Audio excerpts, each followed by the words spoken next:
Hey, everybody. Welcome to another Microsoft Unboxed podcast. This is number 14. I am your host today, Kareem Anderson. I'm joined by. David Allen, folks, we have made it 14 weeks, and I want to thank you. Straight up, I want to thank everybody that watches our content, listens, leave comments, and watches the shorts that we put out. It's greatly appreciated. Yeah, definitely. This week's going to be probably a short one. We didn't have a ton of Microsoft news. They are in sort of a lull. I'm sure they're getting ready for the big developer conference, which we will talk about in a few minutes. So we have news about the industry, the competitors, other things going on. So please stay tuned for that. If you're not interested in that, you can probably skip to certain sections where we do talk about Microsoft tangentially. We do have one specific story about Build. So let's get you into what we will be talking about so you know whether or not to stay or go enjoy the rest of your day. We're going to be talking about Google making its AI editing tools available to everybody. And I specifically mean, I think that's going to be for mobile, if I'm not mistaken. Yes. I think, yeah. So they do have an editing suite for desktop, which I think is Snapseed. You can, it's cross-platform. I don't know if those features will be featured in that. We will be talking about Xbox bringing in new games hubs to PC players only. I feel a bit slighted as a console player, but hey, I get to sit on my couch and play. We talk about Xbox has those hubs. is it? Yeah, Xbox had them first. Oh, okay. I thought these were a little slightly different. We'll be talking about Google's new Axion CPU. They are doing their own customization with ARM as well. We'll see where that. Google hasn't necessarily relied on Intel for a bunch of stuff. Yes, they produce some Chromebooks and work stuff out with them, but they're creating their own server chips, which could be an issue for Intel. We'll explore that a little bit more. We're talking about Microsoft Build Session and all the hints at Windows 11 AI and ARM development focus. We're seeing a big, or at least a number of sessions that are focusing on Windows and Windows on ARM, which is a good sign, especially over the past few years where they've relegated Windows to its one-off fall show and never really talked about it at Build, not in any detail. Lastly, we're going to be rounding out with Intel has some big claims about its next Core Ultra chips. We'll see how they stack up against what's about to come out from Qualcomm and eventually AMD, I think later in the year. And then lastly, we're going to talk about Canva and Affinity, which partnered up. And again, this is sort of old news. This was about 2 weeks ago, but I wrote a piece about what this could lead to and how a perpetual license is always probably preferred than a subscription one. And with that being said, let's get into it. Let's get you guys going. What is our first story, David? Well, I'm going to go ahead and jump right into the Google's making the AI editing tools that if you're a Pixel user, you know exactly what I'm talking about. That these tools come default on Pixel phones as a perk of owning a genuine Google built manufactured phone. So, what we have is starting May 15th, these tools such as Magic Eraser, Unblur, Sky Suggestions, Color Pop, HDR Effects, Portrait Blur, Portrait Light, Cinematic Photos, Collage Editor, and Video Effects are being made to all Google users. There is one catch. You get 10 saves, and I'm just making an assumption here that what Google calls a save is you can use the feature on your content, look at your content, decide whether you like it or not, and if you save it to keep it, I'm assuming that is what they mean by a save. And if you save it to keep it, it's going to take one of your saves away from you. You get 10 free saves a month. If you want more than that, of course, here's another way that we're going to see some payments for some of these AI tools that we're seeing out there. You can get the Google One subscription for $19.99 a month. That includes it's got to be the 2 terabyte or higher subscription. They're selling this based on storage. terabyte cloud storage space. It's unlimited saves, and I will throw something in there that I saw this morning that we haven't had a chance to put up on the site yet.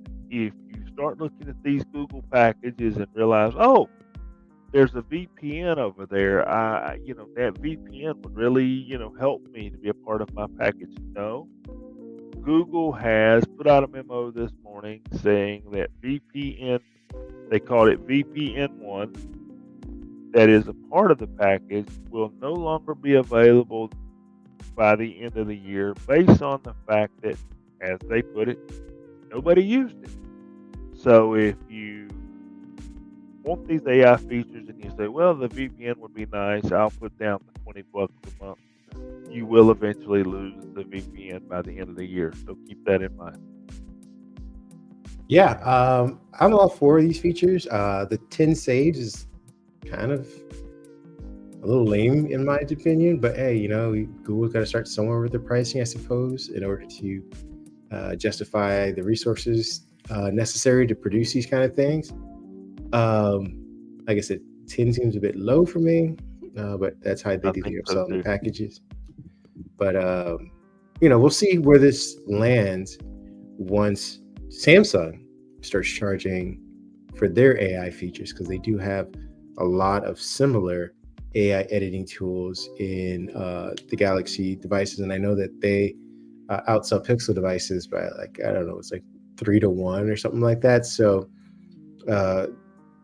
sort of with the Apple inertia of certain things, we'll see how many people decide to pay for that, and if Google will see a rise with their own subscriptions because people are now accustomed to paying for video editing tools. I don't necessarily know, and I wrote this in a review that I may even talk about later, of the S24 Ultra, how often these AI tools will be used. I mean, I know before AI editing tools were a thing, even people who are photographers or video or photo editors, when they take photos on their phones, they tend to just stay on the phone. There isn't a lot of post editing or processing necessary. I mean, again, there are some who are professionals about this, and they know how to use all of the angles and the lighting on their phones and the environments to create masterpieces. And they take these off of their phone and go and do some amazing work on their PCs or whatever, and produce some amazing images. I don't know how many people are doing that on their phone and their 6-inch screen to do all that editing and stuff like that. So I don't know if this 10 saves will even hurt Google, or help or hurt Google in the end anyway. But I'm interested to see where they go. Sorry to cut you off. I don't think people are going to use it. And I'm going to be bluntly honest. I read this story and I thought about my own photo taking process, which is not very much. I don't take a whole lot of photos compared to some people. And you're right. The processing on the device is usually enough. And I don't see people saying, well, I'm going to spend $20 a month to edit my photos with these AI effects. What I think people are going to do, they're going to go to the Instagrams of the world, the Facebooks of the world, where they post these photos, and those services have the AI built into them because they are able to subsidize that idea with those ads that you're looking at. Oh yeah, I totally agree with you on that. I think it leans more that way. Speaking of which, I wrote about Canva and Affinity and Adobe this week, and albeit a bit later than when it was announced, but I came across it and thought it was something we should all talk about. You're asking yourself, scratch your heads, like, hey, how does this even relate to Microsoft? Well, I know that Microsoft pushes Canva a lot as an alternative to its own Microsoft Designer suite. So for those of you who are on PC and you're looking for a tool that isn't Adobe, Microsoft does push towards Canva and maybe Clipchamp as kind of, alternatives for that. With that being said, I think I want to say maybe a week and a half, almost 2 weeks ago, Canva bought Affinity. And then for those of you who don't know or maybe aren't up on it, the Affinity software editing software was really big on the Mac back in the day. It was this alternative to Adobe Photoshop that was a little sleeker, more modern design, worked well on Macs, and then eventually came over to Windows. Few years back. It is a very, I think, a full-featured editing app. Like I think it's more modern design than Adobe is, and it has the benefit of never really crashing. I've never had it crash on me. I've never had it really stall on me. So, whoever the developers are, kudos to you guys. You guys have created a great app. Either way, it's become one of the premier things for Windows users, Mac users, and I think they have an iPad app as well. That's again attuned for touch, which is one of the things that it was the first kind of thing to do before Adobe kind of rejiggered their apps for touch as well. With all that being said, Canva, which is your, I don't know, cookie cutter templated editing suite, usually for social media managers or marketing executives who need to draw plans or maybe show off a deck of proposed ideas for a marketing campaign or social media campaign. They go to Canva. Either way, Canva has become pretty big. It started in 2013. It was evaluated at 40 something billion about 2-3 years ago. It's about half that now, but it's still well above any other type of known startup software. I think it was on like Forbes is like top 10 most evaluated software companies or something in the last like 5-10 years, something like that. Either way, it's a big company. They partnered and bought Affinity. So now you can basically, I don't know if they've done any actual pricing changes or any differences right now, but yeah, I guess in the future, you'll be able to essentially get Canva and Affinity together, and they will have editing tools and software at every level for from beginner to professional to do editing software. I was writing, could this purchase finally compete with Adobe as far as what they offer? I want to get your take on editing tools and software just now before I get into some of the pricing and stuff. Well, to me, editing tools and software, unless you're using one of these template-based services that you're talking about, it's a lot more challenging, I think, than it needs to be. And I think it scares a lot of people off sometimes because, we want these, we've seen what our YouTubers do, and everybody wants to be a content creator and everybody can get in front of the camera and can do that part of the content, myself included. And when it comes time to dress it up, and put your intros and your outros and your lower thirds and all your effects and stuff, and things get a little harder. So I'm ready to see somebody challenge Adobe, one, to make it more consumer friendly, because I think sometimes Adobe is looked at as the ultimate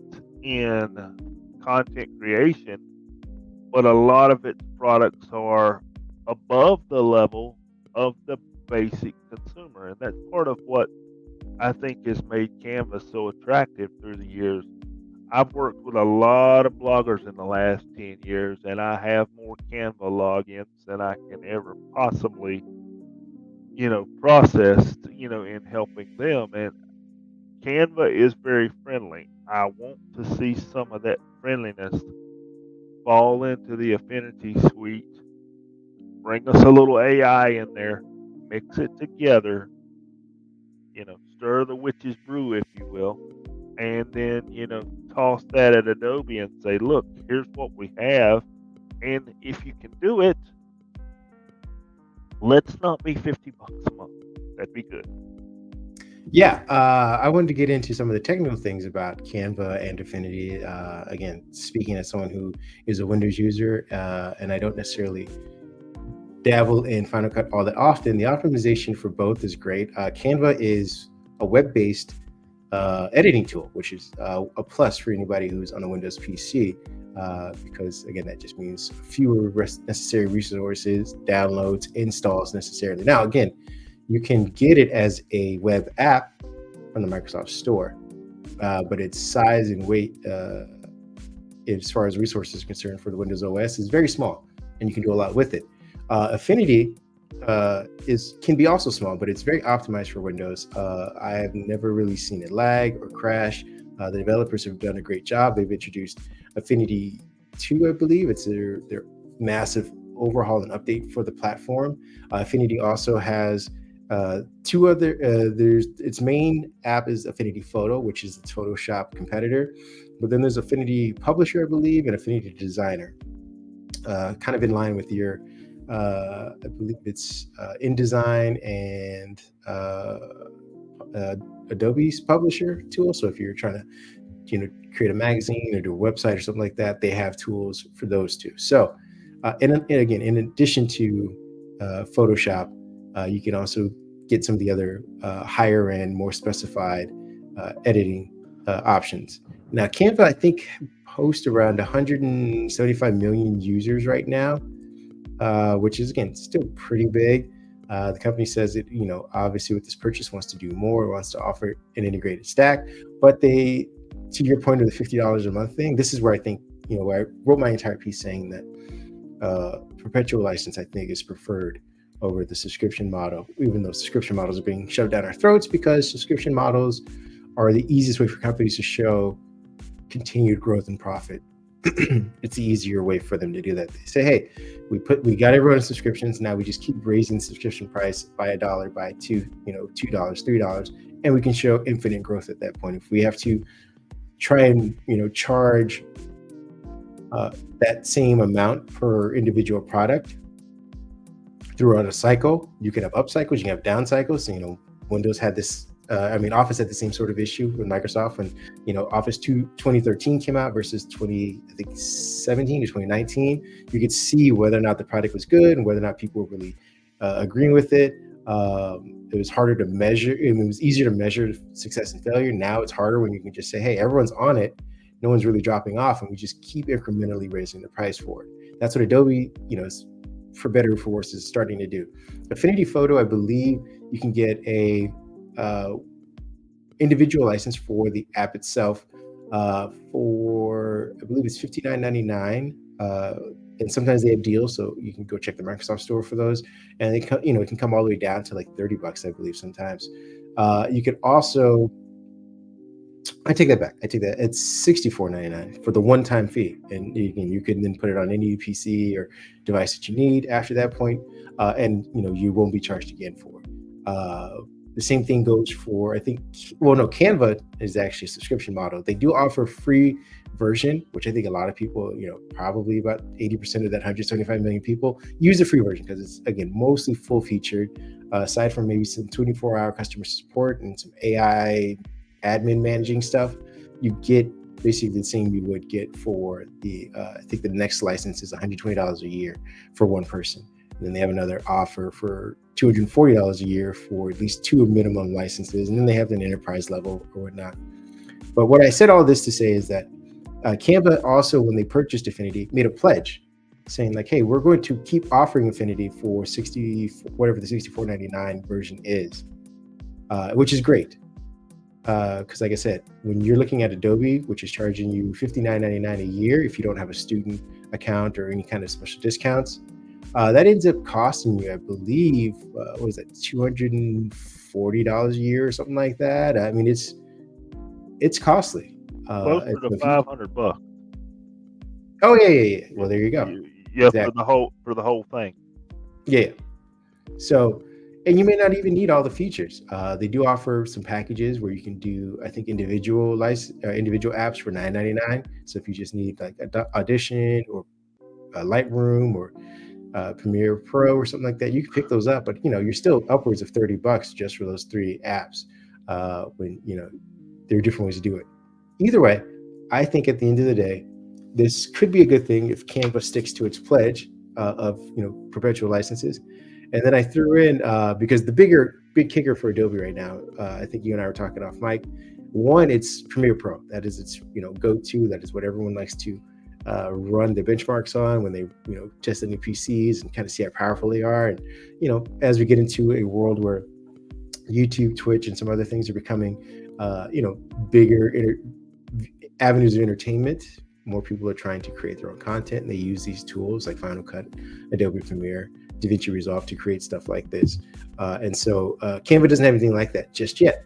But with their $25 billion evaluation and portfolio, maybe they go out and buy DaVinci Resolve, which I think has its own perpetual license for $295. A one-time purchase $295 or $299, I think it is.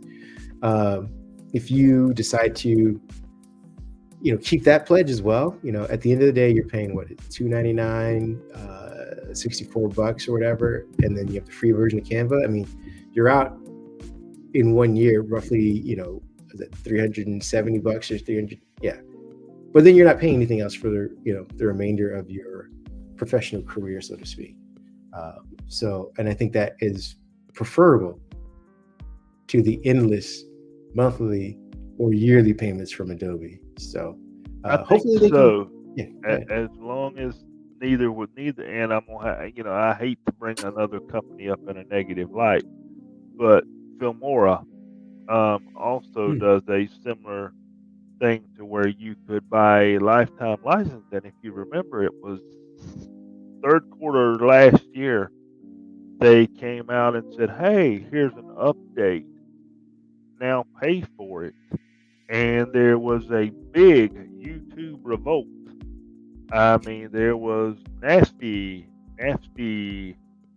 videos put up about Filmora, and they came out once and tried to justify their stance, and the videos got a little more aggressive, so Filmora had to back up and retool and go back to, hey, if you paid for a lifetime subscription, we'll take care of you. So I think this works as long as the affinity photos of the world keep that deal. Now, if you're going to charge me a lifetime subscription of $164.99 on version 2, and by the time you go to version 3, you want me to pay again, don't get me too close to that Adobe subscription, because that's going to make me think about it. Oh, I totally agree. Yeah, and again, just to be clear for everyone who's listening, $164.99 is for all 3 apps. So it's a one-time fee for Adobe Affinity Photo, Affinity Designer, and Affinity Publisher. And I believe, as someone who uses the products, the last update was, I want to say, it's a 4-year difference. So again, we're getting similar to those inbox, Windows purchases or the inbox Office purchases where they go years without being updated. But when they are updated, you get a different price for it. And you can choose to be like, hey, because again, Affinity, the original Affinity still works. The platform just doesn't have as many feature sets as the new one. So, it should be up to the person to be able to upgrade if they see fit. Same way with a car. You use your car for 3 to 10 years or whatnot, and whether or not you are ready to invest more money into that car or get new experience, it's up to you at that point. So I'm all for this. I won't belabor the point anymore, but hopefully we'll see some ways of competition that force Adobe to maybe readjust their pricing or get their apps better optimized. Because again, we're going to be seeing DaVinci Resolve come to ARM, Affinity Photo should be, I believe, it's already ARM-based on the Mac. Canva is already web-based, so in Adobe, even as on the Mac ARM-based version, still kind of chugs along. I think they need a kick in the pants in order to get their apps and feature sets up to par. Our next thing is Xbox going to the PC with the new gaming hub. Well, we're going to stay on the topic of software. Software is where the money is made, folks. You buy hardware at one time, you buy software multiple times. In the typical fashion, we have the monthly update for Xbox and PC gamers, and now that April is here, the integration for PC users is what's on tap. Long story short, if you're an Xbox player, you can dial down to one of your games. Let's use Madden 24, for example. I'm a big Madden 24 player. You can dial down to Madden 24 And near about halfway down the screen, there's an option there that says community, and you can drill down the community. You can see some of your highlights, and you can see where your friends are playing the game, and you can see some of their highlights, and you can go in and leave little messages on like a little message board type infrastructure. It's a way to dig deeper into a single title, and I think it's pretty cool. Well, now you can do that for PC inside of the Xbox app. So if you're a PC user playing those PC games on PC Game Pass, you can now dig into those a little deeper using those features and get a little more info and connect with your friends inside that game hub, talk a little trash, have a little fun. The other interesting feature that came out finally, and I'm going to back our friend Paul Thurrott on this. He has preached this for at least a couple years now. Why OneDrive was not a part of Xbox. When you save your screenshots, your replays, why did they not save to OneDrive so when you get back to your PC, you can easily share them? You could easily manipulate them, throw them in your favorite editor, Affinity Photo or Adobe, for example, and put them out for your friends to see. Well, now, guess what? Those screenshots and those clips are finally saved to OneDrive where you can turn around to your favorite device, edit those, share those after you're done, having your fun and kicking butt. You can let everybody know about it, and you will get an alert on your Xbox should you have a storage issue with OneDrive or time to purchase more cloud storage. So yet another way to get this cloud thing paid for. But sort of notice, folks, how everything kind of is, woven together. You've got your AI, your Xbox, your gaming hub, now your OneDrive, your cloud, your OneDrive is on all your devices. Start paying attention, more so than we generally do, of how all these things integrate. They're just going to get tighter and tighter, but here's the thing. Over time, I'm willing to bet you they're going to get, as my buddy Kareem was talking about, that dollar here, dollar there, we're going to keep paying it. It's unfortunate, but I don't have much else to add to this. I'm glad that this is coming. I want to see better integration, more features. Yes. If we're going to be drained of our dollars slowly. So the OneDrive stuff is great. I think they tried that a little bit before, where they would hook up your automatic saves and screenshots and stuff like that to OneDrive. So again, I'm all for it. I'm going to move on to our next topic, which is some big claims from Intel. And we're going to get into our chip section right now, where Intel was hosting a Vision 2024 event earlier this week. And this is where they talked of AI acceleration for the enterprise, but they also dropped some hints about their next version of the ultra-core processor. I think we're currently living with the 14-gen ultra-core processor, and those are coming out in chips, and Microsoft just had a whole event about the Surface chips that are now using those. It's weird and interesting because I think as much as those chips have just come out, Intel's already talking about advancements that they're making beyond that, which kind of lends a little credence to the fact that they might have underestimated where AI was going to be at and how much people are going to use it or utilize it. Companies in specific, not you or I, but companies in general. One of the quotes that they had was Intel CEO Pat Gelsinger saying, "Innovation is advancing at an unprecedented pace, all enabled by silicon, and every company is quickly becoming an AI company. Intel is bringing AI everywhere across the enterprise, from PC to data center to the edge. Our latest Gaudi, Exxon, and Core Ultra platforms are delivering a cohesive set of flexible solutions tailored to meet the changing needs of our customers and partners, and we capitalize on the immense opportunity ahead." Now, that being said, this is kind of the reality of what was produced. The I believe the new Qualcomm Snapdragon X Elite promises up to 45 TOPs of accelerated NPU performance, and we'll know about these roughly in about a month or so. And that's a 75, and that's 75 TOPs across the CPU and GPU and NPU.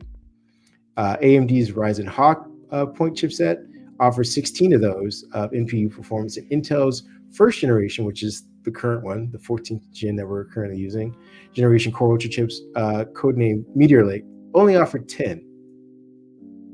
So they were first out of the gate. They announced these chips, I believe, what was this, last summer? Started putting them into actual devices late November, December-ish, and now they're, more and more devices are coming out with them. And they're already talking about their second gen, which should be coming out this summer, being able to produce, I think they said 3 times as much as that. Now, who knows what will happen when we have these mix of 14 and 15 gen processors in the same, ether come fall, because they're announcing in summer. They'll probably release them in October-ish type time for other PCs. And again, Microsoft had this big push for its 14 gen in the Surface Pro and Surface Laptop 6 that are now coming out or whatever. But again, it's quite interesting to see that Gelsinger is announcing this as kind of a catch-up to what's going to be produced by Qualcomm X Elite. Because again, they are promising 75. The first gen only did 10 for Intel. So even if they did 3 times as much, they are coming up close, closer near where Qualcomm's already shooting for. And that's their second gen. So by the time they introduce the third, who knows where Qualcomm or AMD might be at. So, and I think it was reported at Thurrott as well. He was saying that, leaving aside the hyperbole in the statement, PC based on the X Elite chips will ship several months before Lunar Lake comes into the market. And AMD is also promising a 3x AI accelerated performance boost in their next gen chipsets. Intel is closing the AI performance gap this year, and indeed, it's important. But you can't help but see in them playing catch up, basically to whatever Apple's producing, because they're constantly refining the M series and beating their previous expectations. But Qualcomm and Apple are about to go off into the stratosphere because they're producing chips that will have be fanless and probably produce better battery life. That's never been Intel's strong suit on either. They are not the fanless, near fanless company or the arbiters of battery life. So with that being said, what are your thoughts on this, second gen ultra core performance chip, and whether or not where it will stand in the market once we see these Qualcomm chips? I'm going to condense this as much as possible. I don't want to take too much of everybody's time here because I have a lot of thoughts on this running in the back of my head, but I want to stick to things that the consumer market will understand. Businesses know what AI is. They care about these AI chips, how fast AI is, what feature sets are in the chips to make it more efficient, etc. Businesses care. On the consumer level, you see AI like the background that we're using here in the video. Some of that's AI generated. You see the Surface Pro 5G version with the NPU in it, how it will adjust your audio for you, adjust your background. We see that at the consumer level. We see asking Copilot a question. We see asking Gemini a question and getting that response. But ultimately, consumer level only. Who cares? Because when a consumer walks into Best Buy is going to do the best they can to hang the Intel banner. They're going to hang the AMD banner over here. They're going to hang the Snapdragon banner down here. This one is going to be efficient. These two are going to be competitive, and they're going to put whatever marketing spin on it that they're told to do. As a consumer looking at this, I understand as a tech enthusiast as well as Kareem does what these differences are what the benefits are, what Intel's trying to do, the fact that it feels like, as Paul Thurrott said, they're playing catch up. But when that device hits the shelf and it's in the box, even for some businesses out there, because you have to remember, the people that are making the purchases at the business level might not always be the tech enthusiast. To me, this feels a little bit confusing at this point. It's confusing competitive. That's the best way I know to put it, because AMD has not thrown their, sauce in the pot yet and mixed it up as to what they're going to call all of theirs as these AMD, the 7000 series and now the 8000 series. They're tacking that name on the AI. To me, this is confusing at the consumer level unless you're a tech enthusiast. And I think when it comes down to, we're still going to go back and do what we've always done. What's the most bang for your buck? What fits my need? If it's the new Intel chip, that's what consumers are going to buy. I think for now, this AI thing sort of gets skipped over a little bit until there's a little more education about what it can do, the benefits, and teaching people how to use it and how to make, the most of it. Because AI is easy for Kareem and I. We use it daily. I do. But consumers, they're just not there yet. They're still, looking at the marketing material. They're still looking at their use case. And most of all, with inflation, what it is, they're still holding their wallet in their hand. And, it's a combination that's got to be mixed together. And I don't know who wins. And it's a great feeling, actually. I don't know who wins. Last year before, I could say, hey, AMD's in the fight. And I had my reasons. And then, year before that, Intel's in the fight. I had my reasons. I don't know who's going to win this fight. So that's why I'm thinking it's going to come down to the consumer decision, not necessarily a spec sheet. Yeah, to your point, and I'm going to wrap this up as quickly as I can. I think it's hard for us in the industry to talk about consumers because we It are is. long past that specifically. I think consumers know what they want, and they may not know how to express it necessarily with their purchase power.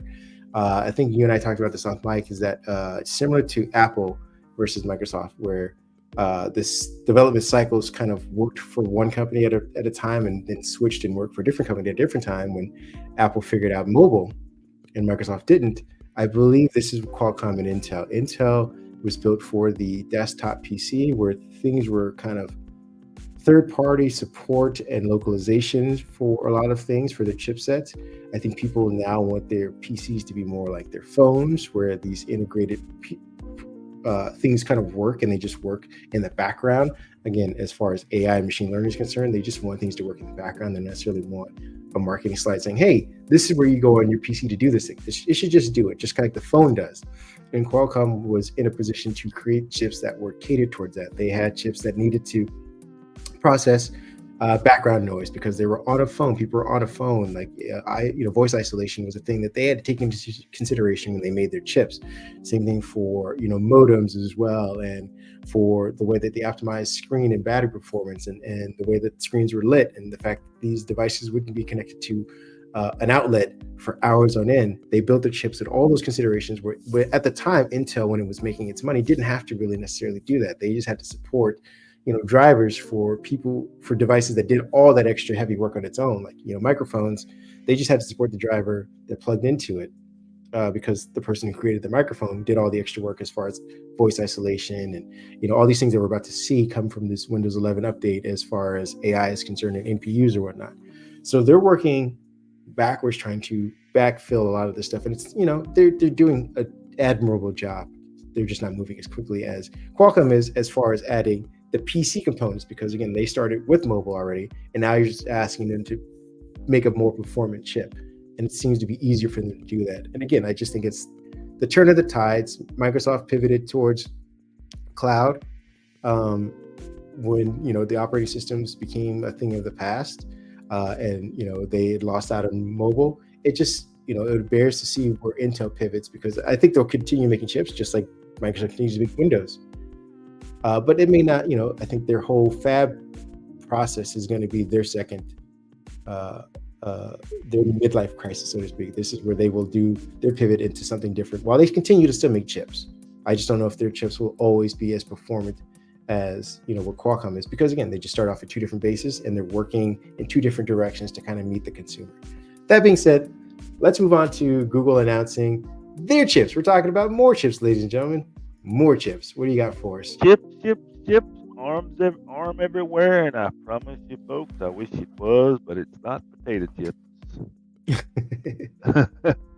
What we have here is Google has announced their new AI chip, Axion, for the data center. And if you recall, this kind of leans on the fact that Microsoft announced their data center chips a few months ago. If you watch the Microsoft event online, Satya Nadella brings out the demo network cabinet, shows their chips, and shows how they're going to be used to process, guess what? AI, and they're going to do it cooler, they're going to do it more efficient. Well, now Google says, hey, we want to get in on this too, and we've got our own version. So, under the hood, the Axion has a titanium purpose-built controller that allows you to offload. This is what I thought was neat and a little bit techy. Offload some of the storage and I/O functions going on in your server to a separate chip, leaving more of the CPU functions available for AI and processing. Long story short, Google sees this as a win for their investment because these chips are cooler, these chips are more efficient, these chips will supposedly, as we discussed, will outperform current data center chips by up to 50% and will be up to 60% more efficient. Now, unfortunately, these chips are not consumer based. Only Google can hold on to these numbers and massage these numbers for what they are, and they can control what goes on your invoice because you have this new shiny named thing in your Google Cloud. But you can head over to Google Cloud now, get a feel for it. They are available, and you can even use the Google built-in services at Google Cloud to migrate your current workload to some of these ARM-based chips, assuming your software, of course, is compatible. So Google says the workloads that matter most to companies need to be running on ARM everywhere. Makes you think about that, doesn't it, folks? I mean, I don't want to get into the details of, the nitty gritty of the chip has this and the chip has that. I understand that most of our viewers would not understand that level, but as we mentioned off camera, we're getting more and more ARM. ARM is here. We've talked about it for 5 years. Microsoft started the discussion with Windows on ARM. Now we've gone, Windows on ARM is the thing. Now we've gone on, hey, Windows on ARM is where we're going. It's useful. Now we're putting our server hardware on ARM. So it kind of, all loops together back to what my buddy Kareem was saying. Intel, where are you? Where you been? Where you going? Yeah, AMD, where you going? It's going to get interesting. this is a direct shot at Intel, somewhat. Yes. As I just mentioned about 3 minutes ago, Intel's pivoting. So they could see an opportunity here, because while it is going to cut into what they already produce as server chips, and that's kind of where they made a strategic investment when they realized that they couldn't really compete in mobile when they tried to make mobile chips. They went straight in servers, and it's been working well for them.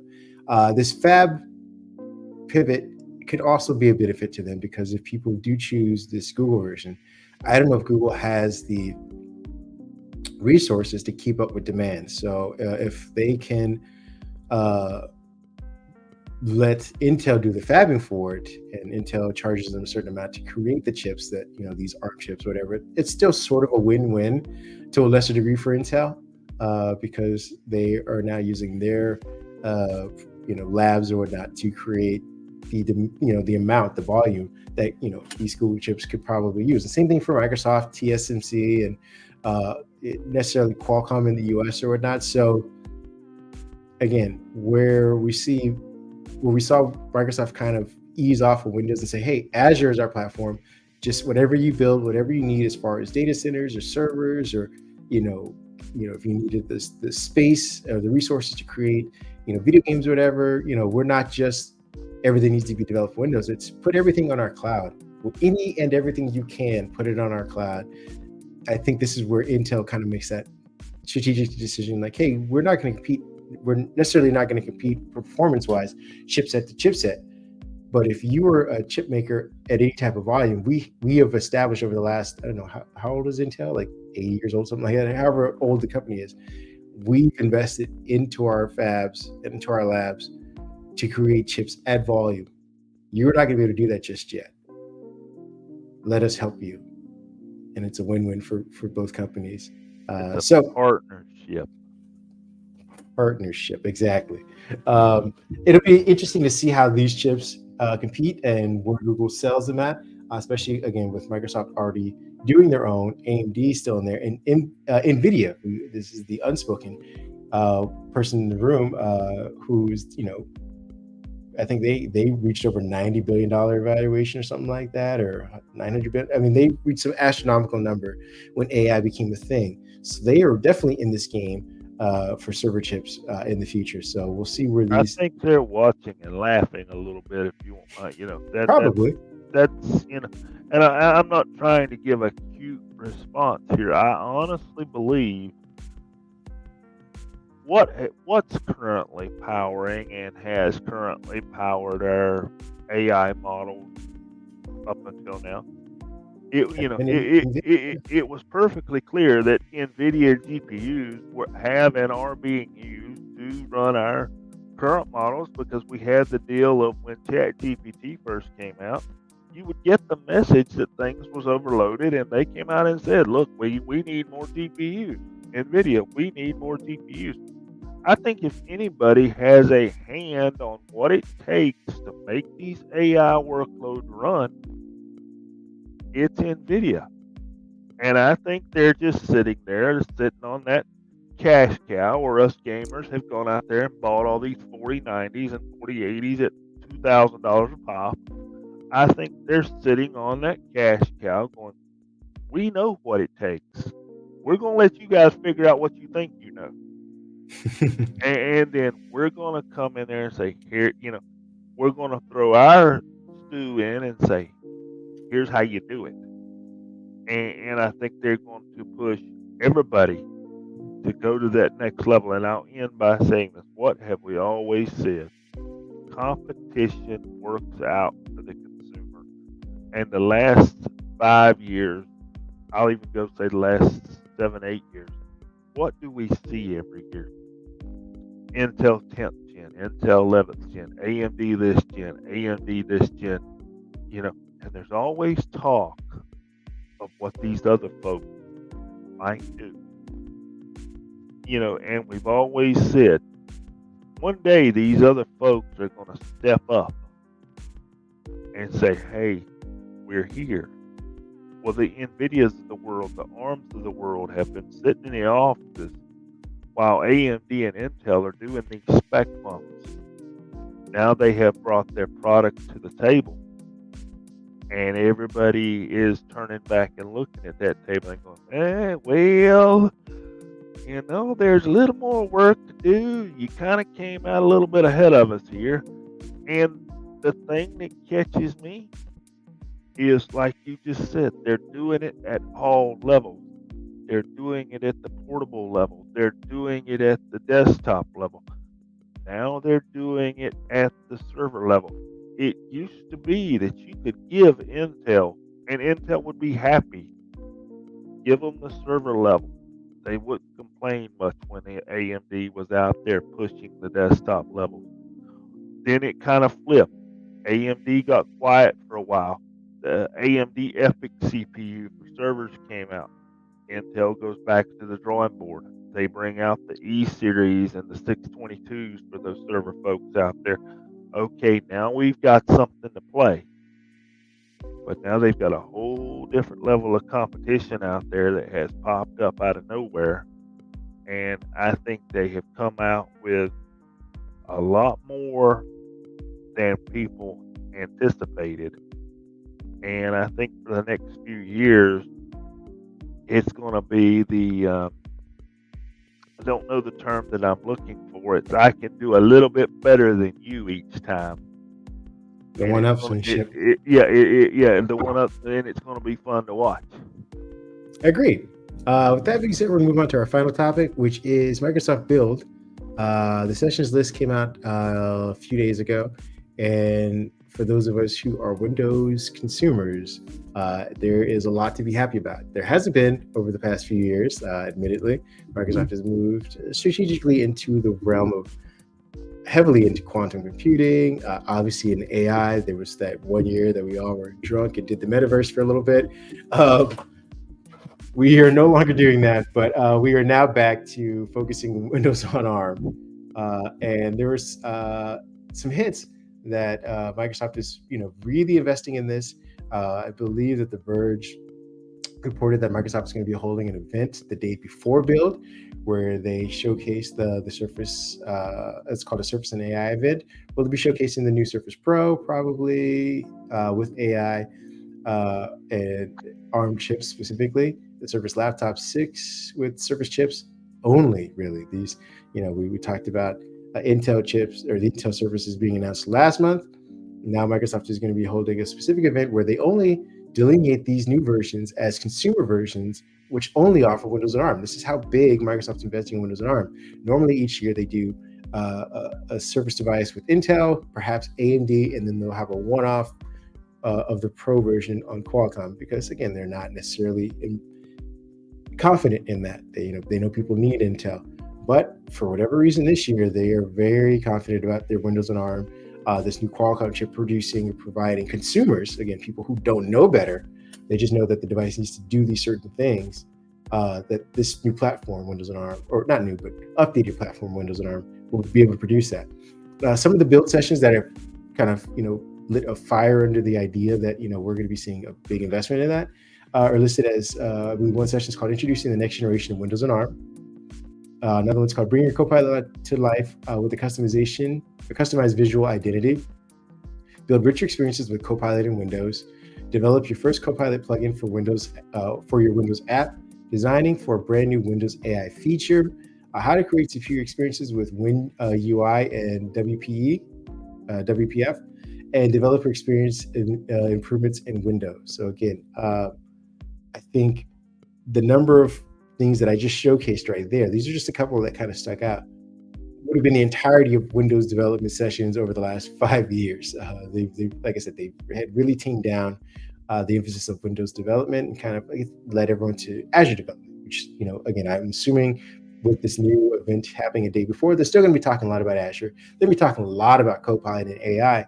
But in terms of those of us who use Windows, these are great to know that they're pushing developers to explore Windows on ARM, because they are only going to be really only offering devices to consumers with Windows on ARM as the only option, and they're in Windows AI. They're supposed to, I think, maybe this event will showcase Windows AI Explorer, I believe it's called, or File Explorer, which is the thing that acts as a computer version timeline, where you're able to access any and everything that's happened on that PC. And you'll be able to do it through natural language to bring up certain prompts or get certain responses from Windows Copilot. So if it's, hey, I got an email from David last week talking about pricing schedules for our enterprise office suite, and I need to compare that to last year. You be able to type that in, and this Explorer feature should be able to go gather all communications, all files, if there's PDFs or if there's screenshots or any of that kind of stuff that has the correct labeling. It'll grab all that stuff and put it into a context saying, hey, here it is for you. Here's the comparisons that you guys needed. And if need be, I can create an Excel doc that'll put it side by side in a graph chart for you, showing you the increase in price that you guys paid from last year or from this year to last year. That's the promise. That's the future that Windows is, Microsoft's going to try and sell, I assume, at Build. What are your thoughts? Two things. One, I just got a question for you. When we were drunk last year, what was in your cup? I want to apologize real quick. Speaking of cups, I was just getting a sip of water and I thought I had hit the mute button, but my mouth was right beside it. So if you heard me sipping water there, I'm I sorry. think people are listening to my beautiful promise of a hands-free Windows experience, where you just use your voice to navigate your PC and tell it to do all the hard work that you normally have to do. Well, you must really be drinking that cup today, my friend. This may still be my Metaverse cup. Who knows? I didn't switch it from last year or the year before, so But that's my bad. I will say this. I think what we're seeing is the culmination of a couple years' work, and I think we're going to start to see that at Build. Not to belabor the point, we've had AI for roughly 2 years now. At least a talk of AI. We've had several models. We've had more advancements of it than we can count. Now, as we have talked about several times here in the podcast, we've got the hardware out there with AI built into it. As with any development, and I use that term with quotes around it, now it's time for the software devs to get out there, get creative, get with the UI designers, and start producing new things, new ways of computing. We have talked about it. We have discussed it. Now it's, the developers have the tools, and that's part of what Build is about. Last year when we watched Build online, when we wrote it up, there was all these demos of what AI could be, what the vision for AI was. In the past year, we have seen a lot of these demos come to life, and we could see that we need a little hardware to make this efficient, to get this out to more people, and that's where our chip makers came in. They have produced this for us. Now it's time for the developers to take the entire platform that they showed us these dreams and these wishes of what AI could be, and build it and put it into our operating system in Windows, in Google Chrome, in Mac. And since we're talking about Build, it's specific to Windows.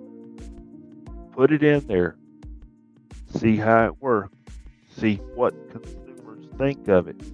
I think that this is why we haven't heard Windows 12 yet. I think we might hear rumblings of Windows 12 at Build. I don't think there'll be any demos or any formal announcements. But I think this is where Microsoft was waiting to see where we would get to. How far would we get to this point?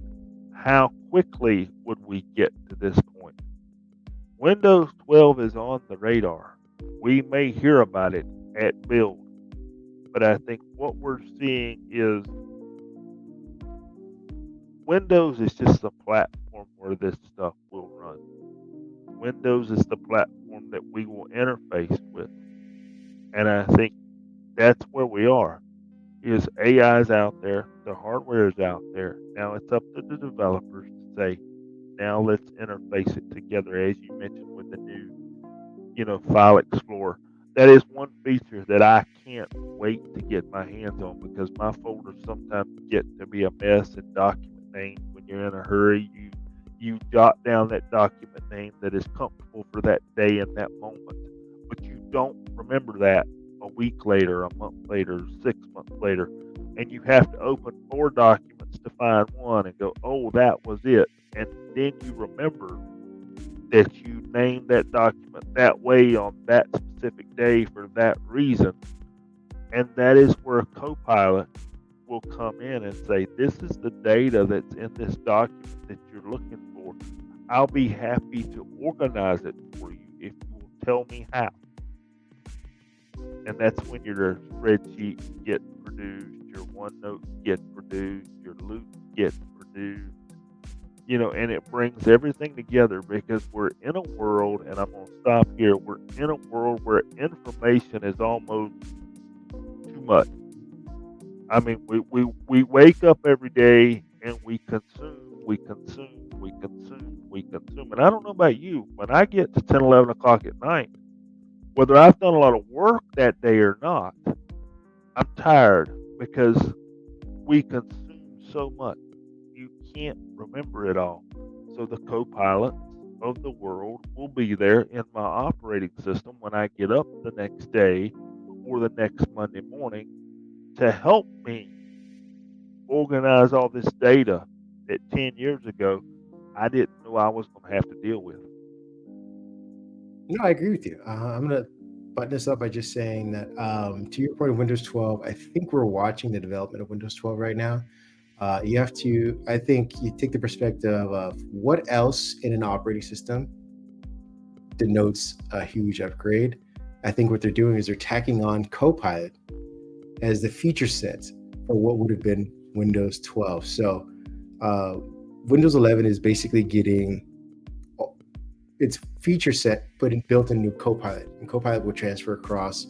We're going to see Windows 10 get this as some of this at some point. So instead of getting Windows 12, we're going to get Windows 11 with Copilot, and Copilot is just going to keep getting features. So Windows 11 may, unironically be the last version of Windows that gets the big, here's the Windows, because again, aside from some UI changes and perhaps maybe some sharing features between mobile and the operating system itself, there's not a lot in an operating system that needs to be updated or bring new features to. Can you think of a feature that you're like, hey, you know what? This operating system would be more complete if it had this feature. Again, if it doesn't involve sharing something with your mobile phone, like bringing text onto the PC or somehow, or sharing photos or content between the two devices. I think the operating systems are, they're pretty built and stable. This Copilot feature, though, is getting a bunch of new features to make your operating system more efficient for you, to customize it towards you, to make it yours. So I don't know if we're necessarily going to see this whole big, blowout of Windows 12 as a operating system, but we will continue to see Copilot get new things. And like I said, with that being said, we want to thank you guys for joining us for another week. We're going to get you guys out and about for your day. Where can people find you to continue this conversation, or maybe where you'll be posting some more thoughts about this? I would love to. David PAJ 1978 finally made it to Threads. Threads is a nice place. I should have been there sooner. Yeah. Yep, he finally got me there, folks. I'm over on Threads, and I'm hanging out on Twitter, formerly or X, formerly known as Twitter, whatever that platform is being called this week. I can be found over there. I do not have a blue check mark. Do not want one. Do not plan to earn one. But you are welcome to go over and say hello, have some comments, and if in the process we talk enough that Elon decides that I deserve a blue check mark, then I will take it. I am also on Twitter and Threads as well, and I always compare the two as like Gotham versus Metropolis. X or Twitter is that Gotham, that always dark, always rainy, always depressing looking social media site, but you're there and you're surviving. And Threads for me right now is the Metropolis. It's much brighter. It's much more fun to be on. Don't get me wrong, disaster strikes both. The Arbiter, I think. I'm not trying to make the comparison that Elon is Batman or that Mark Zuckerberg is Superman. I just think that as far as every day is concerned, I feel like I have more brighter days on Threads. I talk more about comics and things that are less political and less negative on Threads. But again, X has its purpose for those of you who are using that, at Twitter. So you can find me at Mindhead1 on Twitter, Kareem Anderson on Threads. And then you can obviously go to our website to read our editorials, our musings, our reviews, which we will have plenty. We'll be having some PC, some gaming stuff. I finally got the Lenovo Legion Go back, and I am reviewing that, and it is a joy. So I will be giving you my thoughts about that. And maybe I'll jump on X or Twitter or Threads to kind of give you some day-to-day musings about this device, because it's really fun. Other than that, you guys go out, have a good week. We'll see you again next week. Have a good weekend, everybody.